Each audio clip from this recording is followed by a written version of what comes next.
कुरुक्षेत्र के युद्ध को बीते वर्षों हो चुके थे। शांति लौट चुकी थी, पर वह शांति अब जीवन की नहीं, मृत्यु की थी। द्वारका सागर में डूब चुकी थी। कृष्ण और बलराम भी जा चुके थे और तब पांडवों ने भी सत्ता, सिंहासन, वैभव, रिश्ते सब कुछ त्याग दिया और शुरू की वह अंतिम यात्रा जो केवल आत्मा के लिए होती है, स्वर्गारोहण। हस्तिनापुर में अब अभिमन्यु के पुत्र राजा परीक्षित थे। पांडवों ने सिंहासन उन्हें सौंपा और बिना पीछे देखे चल पड़े उत्तर दिशा की ओर, हिमालय की पर्वत श्रृंखलाओं में। उनके साथ कोई राजसी सेना नहीं थी, कोई सेवक नहीं, बस एक अजनबी सा दिखने वाला एक कुत्ता जो चुपचाप उनके पीछे पीछे चलता रहा। वह कुत्ता जैसे किसी गहरे रहस्य को अपने भीतर छिपाए हुए था। उनकी यात्रा शांत थी, जैसे आत्मा अपने भीतर उतर रही हो। और फिर चलते चलते द्रौपदी गिर गई। वह जिसने पांचों पांडव को समान रूप से चाहा था, पर भीतर कहीं अर्जुन को अधिक प्रेम दिया। भीम ने पूछा, भ्राता युधिष्ठिर, द्रौपदी क्यों गिरी? युधिष्ठिर बोले, उसके हृदय में समान भाव नहीं था, उसी से उसका पतन हुआ और वह बिना पीछे देखे बढ़ते रहे। कुछ दूर आगे सहदेव गिर पड़े, वह जो सबसे ज्ञानी माने जाते थे। भीम फिर बोले,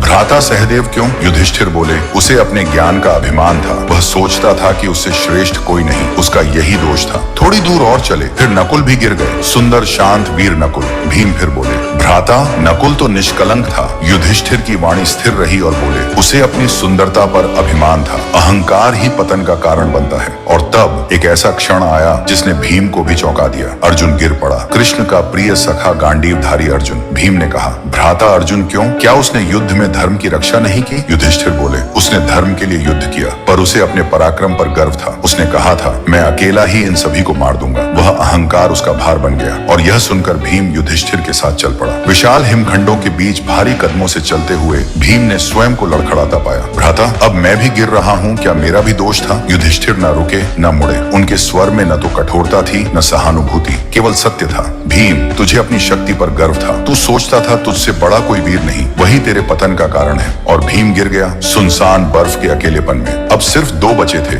युधिष्ठिर और वह रहस्यमय कुत्ता। सामने अब वह स्थान था जहाँ से केवल आत्मा ही जा सकती थी, देह नहीं। और वहीं प्रकट हुए देवराज इंद्र, स्वर्ण रथ पर प्रकाश से घिरे हुए। राजन, रथ पर चढ़ो, तुम्हारा स्वर्ग में स्वागत है। युधिष्ठिर ने देखा कुत्ता अभी भी चुपचाप और वफादारी के साथ उसके साथ था। उन्होंने कहा, यदि यह कुत्ता मेरे साथ नहीं जा सकता तो मैं भी नहीं जाऊंगा। इंद्र बोले, यह तो मात्र एक कुत्ता है। युधिष्ठिर बोले, नहीं, यह विश्वास है, यह धर्म है, यह मेरी अंतिम परीक्षा है। तब अचानक वह कुत्ता रूपांतरित हो गया। वह स्वयं धर्म था, युधिष्ठिर के पिता। उन्होंने युधिष्ठिर को गले लगाया। तुम सफल हुए पुत्र, तुमने स्वर्ग को नहीं चुनकर धर्म को चुना। और तब युधिष्ठिर नश्वर शरीर के बिना केवल अपनी आत्मा के तेज से स्वर्ग की ओर बढ़े, जहाँ उनके भाइयों के सारे दोष धुल चुके थे, जहाँ द्रौपदी फिर से पवित्र प्रेम की मूर्ति थी। अर्जुन, भीम, नकुल, सहदेव सब दिव्य स्वरूप में स्वर्ग में आसीन थे। साथ ही भीष्म, द्रोण, कर्ण, अभिमन्यु और अन्य महान योद्धा भी वहाँ दिव्य शरीर में विद्यमान थे। स्वयं श्री कृष्ण वहाँ नहीं थे, क्योंकि वे विष्णु के अवतार थे और पहले ही अपने धाम लौट चुके थे। जीवन एक सफर की तरह होता है और यह आसान तभी बनता है जब साथ में अपने हों।